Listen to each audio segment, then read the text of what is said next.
lendo sobre a situação do Brasil. Você tem em curso, eu já vi o primeiro rascunho, um projeto de lei que vai ser apresentado ao Congresso dos Estados Unidos impondo sanções econômicas e sanções aos indivíduos envolvidos, inclui o Alexandre de Moraes,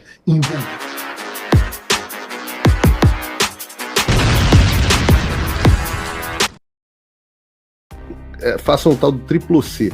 Curta, comenta e compartilhe. Você pode fazer essas 3 coisas que ajudam o algoritmo a aparecer. Mas eu não estou brincando não, pessoal. Dá uma paradinha agora de 1 segundo e clica no joinha. É importante que você faça isso. Porque se você não fizer, inclusive atrapalha o vídeo. Parece que o vídeo é menos relevante. Agora, Paulo, quando você abraçou essa história aí nos Estados Unidos, de receber os parlamentares, os advogados que aí estiveram, os teus companheiros de jornalismo, os nossos companheiros de jornalismo que aí estiveram, quando você abraçou, a sensação que eu tive foi o seguinte, se o Paulo abraçou, eu tô dentro. Por quê? Porque você traz essa credibilidade a partir não só da tua fala, mas também a partir das suas decisões. Se o Paulo abraçou a ideia, é porque a ideia pode prosperar. Se o Paulo encarou essa, é porque a gente pode avançar. Então, eu quero que fique claro, Paulo, porque a gente está aqui tão longe, né, mas te assistindo aí, defendendo o que você defende, que são os mesmos valores que os nossos, nos dá essa segurança. E eu queria te ouvir exatamente com relação a isso. Você entende que essas investidas aí, junto ao Congresso, aos parlamentares, agora essa história do Twitter Files, Rumble, enfim, isso pode chegar onde você planejou?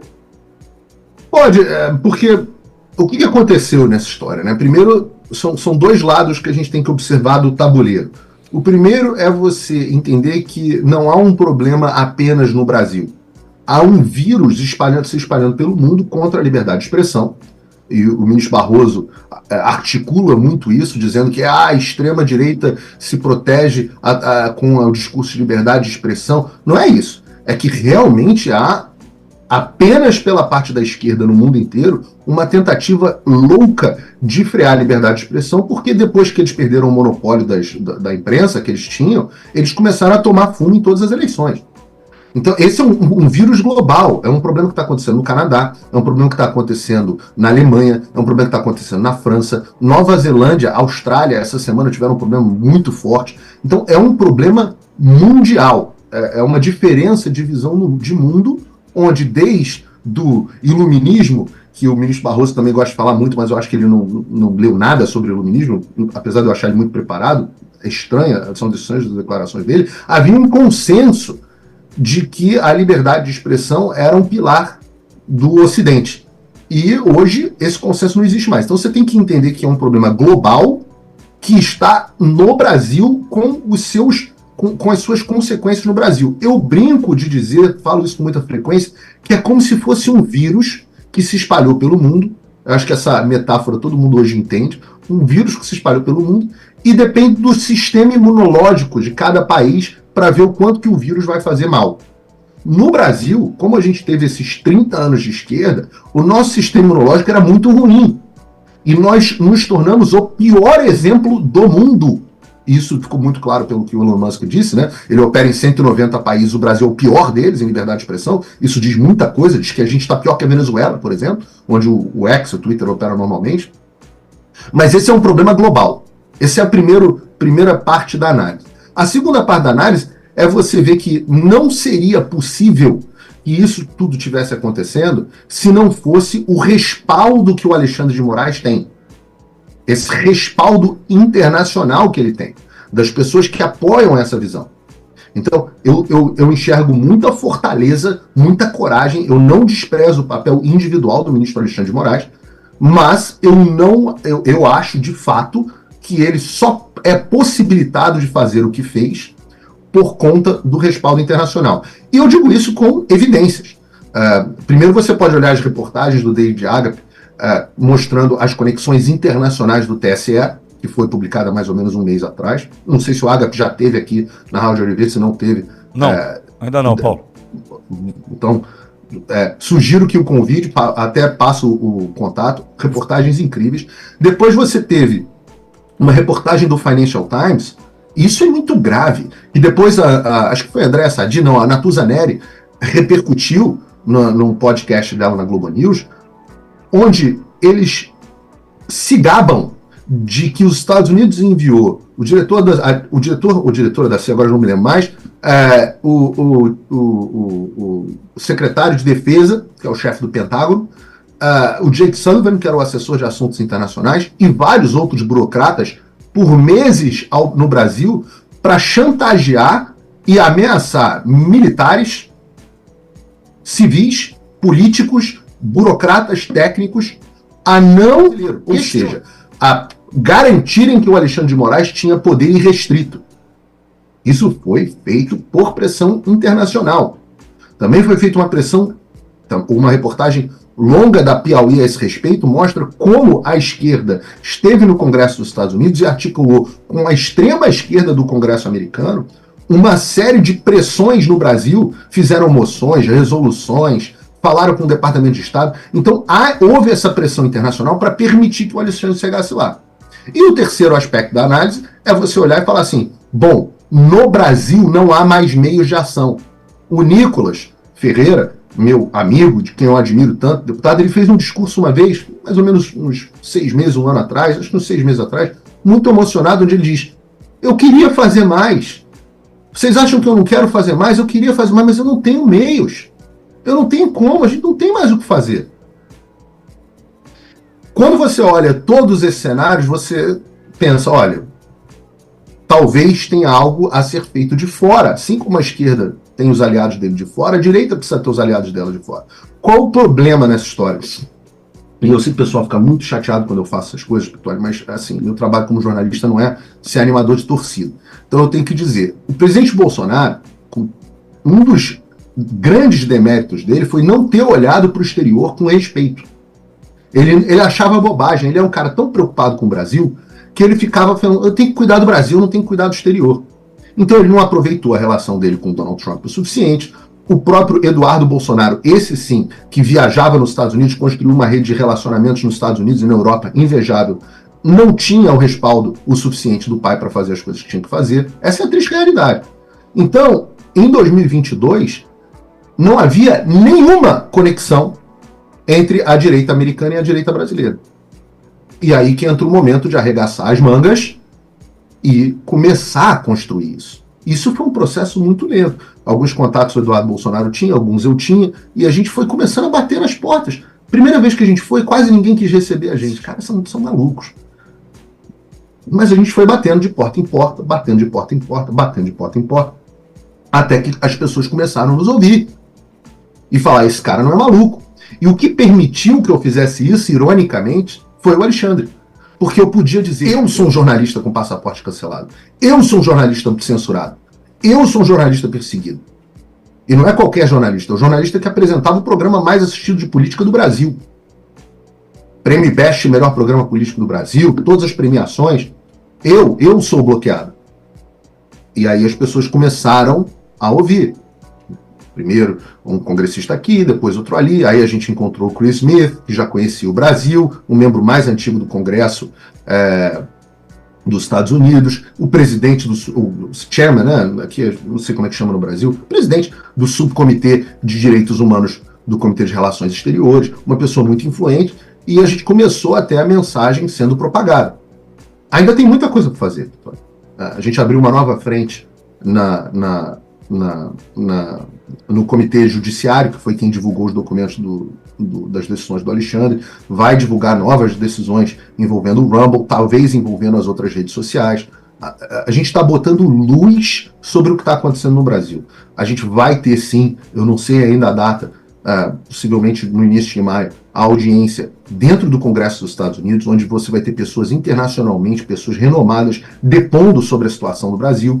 Você tem em curso, eu já vi o primeiro rascunho, um projeto de lei que vai ser apresentado ao Congresso dos Estados Unidos impondo sanções econômicas e sanções aos indivíduos envolvidos, inclui o Alexandre de Moraes, envolvidos na violação de liberdade de expressão no Brasil e direitos humanos.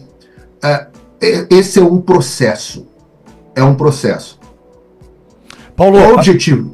Qual o objetivo final? O objetivo final é lançar luz sobre o que acontece no Brasil e para que as pessoas moderadas, digamos assim, as do meio, que até agora aplaudiram o Alexandre, que elas percebam que ele ultrapassou todos os limites. E a gente já vê sinais disso. A gente já vê a Folha de São Paulo, a gente já vê o próprio Barroso dizendo, não, no geral, a atuação do ministro foi muito importante, mas talvez tenha cometido alguns excessos. A gente começa a ver os primeiros sinais disso. E a gente conta, eu sei que parece contra-intuitivo, Pittoli, mas a gente conta que o Alexandre continue errando. Então, porque me parece que ele tem traços de psicopatia, e eu estou falando isso como diagnóstico clínico, não como xingamento. E uma característica dos psicopatas é que, pela falta de empatia deles, quando ele também sofre de transtorno narcisista, esse é mais do que evidente, quando um psicopata narcisista está com um poder ilimitado, ele não tem muita noção. E aí ele vai comprando brigas que ele não poderia comprar. E eu torço para isso. A pior coisa que o Alexandre pode fazer para mim hoje, por incrível que pareça, que seria antagônico, é, por exemplo, retirar os meus bloqueios. Não devolve meu passaporte, senão eu perco lugar de fala, senão você me enfraquece. Então eu preciso que ele continue errando, eu quero que ele continue a tempos veritas, eu quero que ele continue para mostrar que ele tem força. E conforme isso for se tornando evidente, pode até prender o Bolsonaro, embora eu ache hoje isso menos provável do que já foi, conforme ele for errando, o nosso trabalho vai ficando mais fácil. E uma hora eu aposto, Pittoli, que o sistema vai expelir o Alexandre. E um componente fundamental para isso, só para terminar, que eu não tenho controle, é a eleição do Donald Trump. Porque no momento que o Trump for eleito, é game over para ele. Eu posso até explicar por quê. É a minha pergunta, e aí eu já quero... Você sente isso? A censura, a perseguição, o medo que se espalha como uma sombra sobre as nossas vidas? O fim da América, do Brasil e do mundo como conhecemos já está em andamento. Eu avisei. E enquanto muitos fechavam os olhos, o caos que eu avisei que viria começou a se desenrolar diante de nós, mais rápido e mais devastadoramente do que a maioria acreditou. Quando eu lancei o fim da América e do mundo como conhecemos, muitos duvidaram e houve até os que zombaram. A América, que já foi um farol de esperança e liberdade, agora afunda em uma decadência absurda. E como o pilar está destruído, todo mundo sente a queda. Conflitos militares reacendendo, ataques terroristas, nações em crise. E o Brasil não está imune. Perseguição ao ex-presidente Bolsonaro, a censura, a prisão de manifestantes e o expurgo dos patriotas. Tudo isso é apenas o primeiro episódio de uma longa série de terror e caos social em todo o mundo. Eu avisei. Com todas as forças eu gritei sobre o que estava por vir. Fui perseguido, cancelado, demitido e censurado. Mas eu continuo aqui. Eu não vou recuar. Eu estou aqui para te preparar para o que ainda está por vir. A tempestade que se aproxima é devastadora, mas juntos podemos resistir. Podemos ser um farol em um mar de escuridão. O fim da América e do mundo como conhecemos não é apenas o maior curso de política atual já ministrado no Brasil, é também o seu manual de sobrevivência em meio ao caos. Quem já acessou, está preparado. Quem se formou, sabe o que está por vir e já está reagindo. Eu estou abrindo talvez uma última turma desse que se tornou o maior curso de política atual do Brasil, com 5.000 alunos. Porque quanto mais pessoas se prepararem, mais nós teremos a chance de vencer. Clique no link agora. A tempestade já chegou. E a hora que sabemos como sobreviver é agora. Porque quando o mundo desmoronar, a informação terá a sua maior defesa. Só o conhecimento liberta e cidadãos informados não são escravizados. Clique no link e faça parte do grupo de mais de 5.000 sobreviventes. Estamos te esperando. Oi, eu vou ter que parar o vídeo só para te atualizar. A perseguição implacável continua. Desde dezembro de 2022 eu continuo sem passaporte, com as contas bancárias bloqueadas, redes sociais banidas no Brasil e muito mais. Agora estão vindo atrás de mim até porque eu contei para vocês os bastidores do que acontecia com os militares. E a novidade é que o Locals, onde muitos me apoiavam, fechou o acesso aos brasileiros por conta do STF. Então criei uma nova forma de você me apoiar diretamente. Você pode ser agora meu apoiador com uma pequena quantia por mês e ter acesso a vários conteúdos exclusivos, ou você pode agora também ser o meu patrono e passar a integrar comigo o meu grupo de elite, um grupo fechado de WhatsApp só para os patronos, além de fazer reuniões de Zoom mensais comigo para a gente discutir a situação do Brasil e do mundo. Se você quer que eu continue fazendo o meu trabalho, me apoia, use o link da descrição e eu garanto que eu vou continuar fazendo a minha parte. Muito obrigado. Faça o tal do triplo C. Curta, comenta e compartilhe. Você pode fazer essas 3 coisas que ajudam o algoritmo a aparecer. Mas eu não estou brincando não, pessoal. Dá uma paradinha agora de 1 segundo e clica no joinha. É importante que você faça isso. Porque se você não fizer, inclusive atrapalha o vídeo. Parece que o vídeo é menos relevante.